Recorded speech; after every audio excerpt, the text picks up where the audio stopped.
Happy New Year！OK， 唔講廢話，有一個女 artist 佔據咗上年我對耳仔咧都一段時間，真係不逃不快。最近 pop 咩 What's popping？ 我係 Nicole， 你嘅 pop culture 速遞員。Hi, my name is OKLu。佢就係 OKLu， 一位嚟自法國嘅 producer、vocalist 同埋 composer 啦。個藝名咧基本上就係 OK 同埋佢個真名 Mary Lou。OKLu 93年出世啦，都係我最愛嘅 90s baby 啊！佢而家就 base 喺 London 嘅。佢嘅音樂咧係將電子 pop、ambient 同埋 R&B 糅合到極致啊！聽落去咧就好似置身喺另一個 dimension 咁。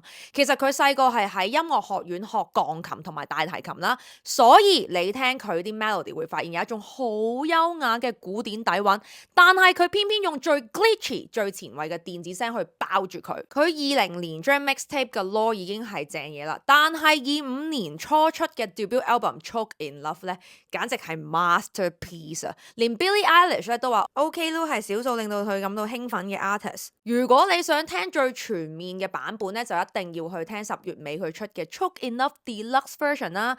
入面同 FKA Twigs 合作嘅嗰首歌係癲撚咗啦，我都超級中意佢同 Bladee 嗰首 Take Me By The Hand 同埋同 Underscores 嘅 Half a Sky。佢成個 catalog 咧一啲 key tracks 就包括有 God's Chariots 啦、Unearth Me 啦同埋 Blade Birds 等等。25年呢個 Tiny Desk 嘅 concert 咧都好值得睇嘅。